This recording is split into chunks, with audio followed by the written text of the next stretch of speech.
Note level 4G ကိုလည်း Redmi 10ဆိုပြီးတော့ချိန်သုံးလို့ရပါပြီ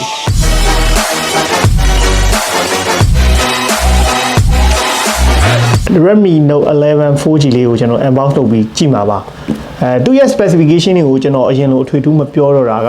သူက global version ထွက်ထားတဲ့ Redmi 10ရဲ့အမျိုးတော်တယ်လို့ပြောလို့ရပါတယ် Redmi Note 11ဆိုပေမဲ့ global version မှာတော့ Redmi 10အနေနဲ့ထွက်ရှိခဲ့တဲ့ဖုန်းတစ်လုံးဖြစ်ပါတယ်ပါဝင်တဲ့ specification တွေအားလုံးအတူတူပဲဖြစ်ပြီးတော့ camera ဘိုင်းမှာတော့ Redmi 10မှာ၄လုံးပါပြီးတော့ China version ဖြစ်သွားတဲ့ Redmi Note 11 4G မှာတော့3လုံးပဲပါတာဖြစ်ပါတယ်အဲ့တော့ကျွန်တော် unbox လုပ်ပြီးတော့အတူတူကြည့်လိုက်အောင်ပါဒါကကျွန်တော် Redmi Note 11 4G ပါကျွန်တော်ချက်တာမပြရသေးဘူး RAM 4128GB version မှာဒီကောင်ကเนาะကျွန်တော် RAM 4128ပါစမ်းကျင်တော့ဆိုင်မှာလာဆန်းလို့ရပါပြီပေါ့ကဲဖုန်းစံတိုင်းဘာတွေပါတော့ဆိုတော့ဟာလာကျွန်တော်တို့ user guide ပါမယ် scene injector ပါမယ်နောက် 0.9 လောက်ထူတဲ့ silicon ပါမယ်ပြီးရင်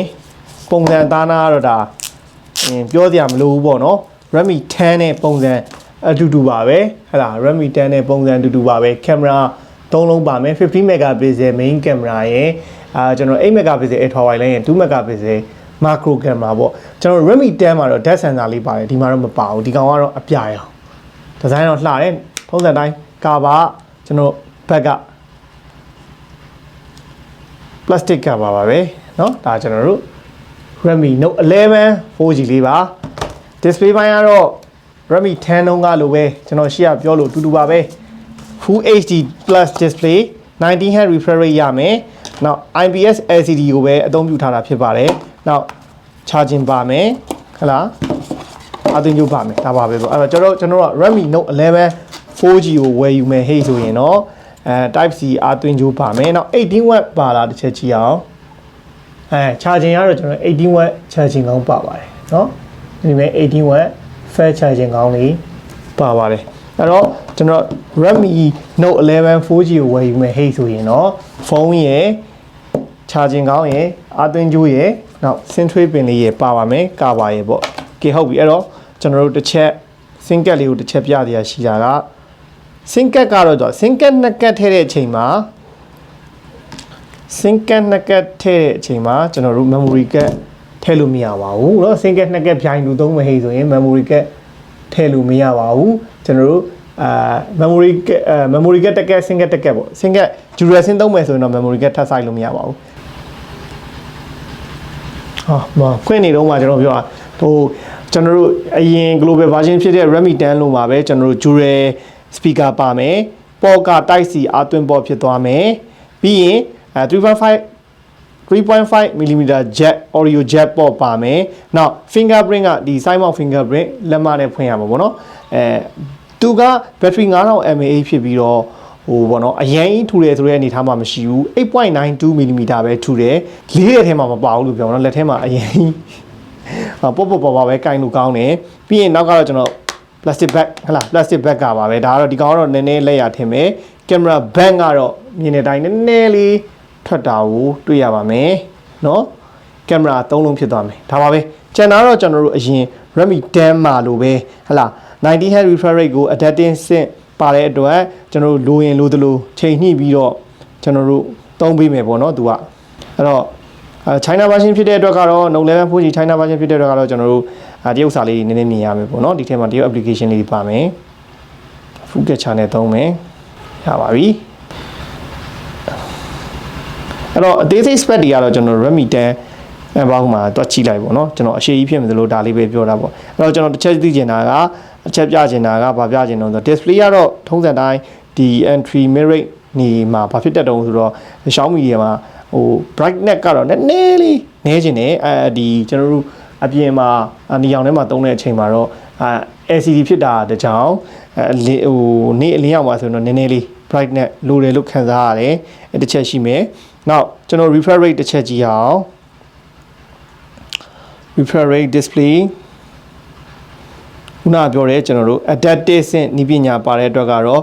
refresh rate ကို 90Hz ထိကျွန်တော်တို့ကထားလို့ရတယ်เนาะအတူတူပဲဒါကျွန်တော် Redmi 10သုံးနေတဲ့customer တွေသိပြီးသား တော့ China version မထွက်ဘူးလားဆို Redmi 10ရဲ့ China version ဆိုရင် Redmi Note 11လို့ပြောလို့ရပါတယ်ဒီမဲ့MIUI မှာဆိုဒီမဲ့ Note 11 4G ပေါ့နော်ကျွန်တော် OSPEC မှာဆိုလည်းကြည်လိုက် Redmi 10မှာပါတဲ့ SoC ပဲပါတာပါကျွန်တော်တို့ Helio G88 G52 MC2 GPU ပါပါမယ်အဲ့တော့ performance အားလုံးဒီပါအတူတူပဲကျွန်တော်တို့ global ချင်းလို့ရလားတစ်ချက်စမ်းပေးမယ်ပြီးရင်တော့ကျွန်တော်တို့ဒါအသေးသေးပြောပေးမယ်ပေါ့လောလောဆယ် global ချင်းလို့ရလားတစ်ချက်ဆန်းလိုက်ပါမယ်အဲ့တော့ကျွန်တော် global ချင်းတာတော့ global ချင်းပြီးသွားပြီ global ဖြစ်သွားပြီပေါ့ global ဖြစ်သွားပြီ Note 11 4G ရဲ့ global ကထုံးစံတိုင်းကျွန်တော်တို့ပြောထားတဲ့အတိုင်းပဲ Redmi 10ဖြစ်သွားပါတယ်အဲ့တော့ Note 11ကို 4G ချင်းလိုက်ရင်တော့ Redmi 10ဖြစ်ပါမယ်တကယ်လို့ကိုက Note 11ဖြစ်ရင်တော့ဒီမဲ့ကွဲအောင်လို့ကျွန်တော် Note 11 4G လို့ရေးပေးလိုက်ပါမယ်ရှင်ပြီးဆန်းလို့ရအောင်လဲကျွန်တော်တစ်ချက် Redmi 10 original global ဟဲ့လားဒီမဲ့ Redmi 10လေးဆိုရင်ဒီမဲ့သူ့ရဲ့ဒီမဲ့အကုန်လုံးဒါ Redmi 10 global version ဖြစ်တဲ့ဖုန်းဟာဒီကောင်ကတော့ကျွန်တော်တို့Redmi Note 11 4G မှာဆိုဒီလိုစာလေးမပါဘူးပေါ့နော်ဒီမှာရေးထားတဲ့ဟာတော့အကုန်လုံးအတူတူပဲเนาะ AI Cam Photography ဆိုပြီးအတူတူပဲဒီမဲ့ဒီကောင်လေးပဲကွာ CE တိတ်လေးပါမယ်ပေါ့ဒါကတော့ကျွန်တော်တို့ဟိုဟာ global နဲ့ China နဲ့ကွာတာပဲပေါ့เนาะ channel specification တွေအတူတူပဲအဲ့တော့ Note 11 4G ကိုချိန်လိုက်တဲ့အချိန်မှာကင်မရာဘိုင်းမှာဆိုရင်သူကအကုန်ရိုက်လို့ရတယ် AI feature တွေအားလုံးသုံးလို့ရတာမှန်တယ်ဒါပေမဲ့ Note 11 4G နဲ့ဒီ Note Redmi 10နဲ့ကွာခြားချက်ကကျွန်တော်တို့ဘာဖြစ်တာလဲဆိုတော့ ultra wide lens မှာရိုက်လို့မရဘူးဖြစ်သွားပါတယ်အဲ့တော့ကိုယ်ဝင်နေတယ်ကိုကတကယ်လို့ global ချင်းလိုက်ရင်တော့ ultra wide 1 ultra wide lens ကဒီလိုရိုက်လို့မရတာဖြစ်တတ်ပါတယ်ကျန်တဲ့ portrait ဘာညာအားလုံးရိုက်လို့ရပါတယ်အဲ့တော့ ultra wide lens ရိုက်ချင်ရဘယ်မှာရိုက်ရမှာလဲဆိုတော့ကျွန်တော် pro mode ထဲမှာသွားပြီးတော့ရိုက်လို့ရပါတယ်เนาะအဲ့တော့အဲ့ဒါလေးပါတစ်ချက်ပြလိုက်ပါအောင်မယ်ကျွန်တော်ဒီမဲ့ pro mode ပေါ့เนาะ ultra wide lens ရော pro mode ကိုသွားပြီးတော့ဒီမဲ့ lens wide ကိုရေးလိုက်မယ်ဟဲ့ဆိုဒီမဲ့ ultra wide ပေါ့เนาะအဲ့တော့ကျွန်တော်တို့ကNote 11 4G ကို global တော့ပြောင်းပြီးတော့ရိုက်မယ်ဟဲ့ဆိုရင်ဒီမဲ့ wide ရှိတယ် ultra wide ရှိတယ် macro ရှိတယ်အဲ့လေးတော့တစ်ချက်မှတ်ထားလိုက်ပေါ့เนาะဒါကသူကဟိုကောင်က၄လုံးဒီကောင်က၃လုံးပါ fanway ရဲ့ဟိုထားတဲ့နေရာမတူတာဆိုတော့ကြတော့ဒီ ultra wide lens ရိုက်ချင်တော့ pro move ကနေရိုက်ရပါမယ်အဲ့တော့ macro ကတော့တည့်ရတိုင်းဒီလိုကတ်ရိုက်လို့ရเนาะဒါ macro lens လေးကျွန်တော်စမ်းပြမယ်ကောင်းပါလေအဲ့တော့ macro lens ဆိုင်လို့ရမယ် ultra wide ရိုက်ချင်ရင်မြင်အောင်ပြောရနေမယ်ကျွန်တော်ဒါကက်ရိုက်ရတာပုံမှန် wide ပေါ့เนาะဒါပုံမှန်ဒါ original wide အခုလောက်ဆိုလို့မြင်တာ original wide ပေါ့ဒီ ultra wide ကိုချိန်လိုက်ရင်ကတ်နေပြီမြင်ကွင်းပူခြေသွားမယ်ဒါပဲပြီးရင်ကျန်တဲ့ megapixel ဘာညာထွက်တာအတူတူပါပဲပြီးရင်ကျွန်တော်တို့ဗီဒီယိုမှာ frame rate တွေပါတယ်လဲအားလုံးအတူတူပဲကြည့်လိုက်ပါเนาะဒီမှာရတဲ့ frame rate 1080p full HD 30 frame per second ရတာအားလုံးအတူတူပဲ macro video တွေ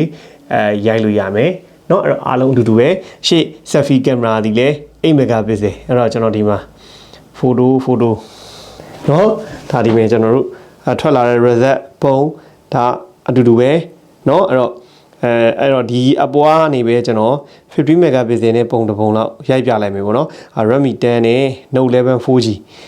50 megapixel ဒီမဲ့50 megapixel ထားမယ်ကျွန်တော်ဒီမဲ့မိုးထဲမှာ50 megapixel ထားမယ်အဲ့တော့ဒီမဲ့ကားအစိမ်းလေးကိုရိုက်လိုက်အောင်ကဲအတူတူပေါ့ကဲအဲ့တော့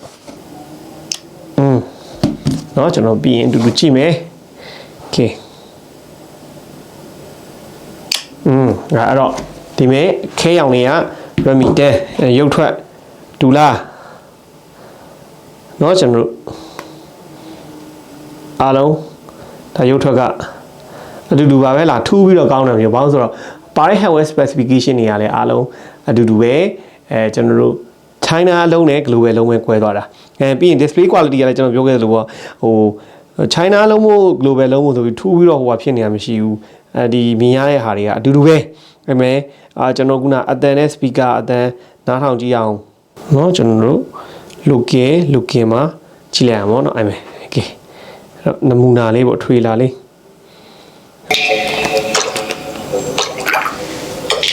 เนาะ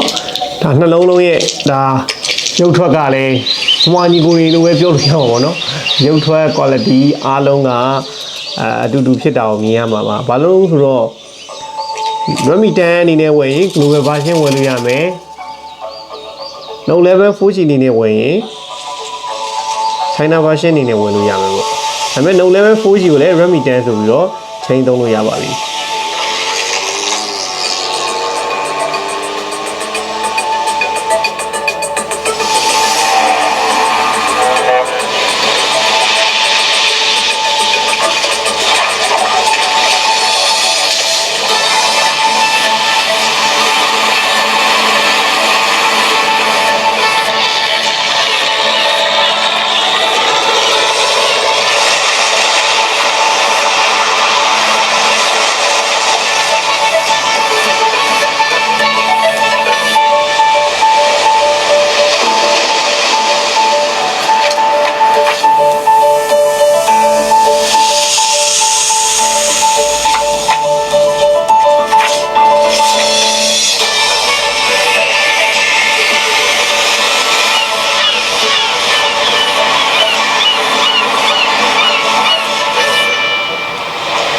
โอเคပါအဲ့ဒါဆိုရင်တော့ကျွန်တော်တို့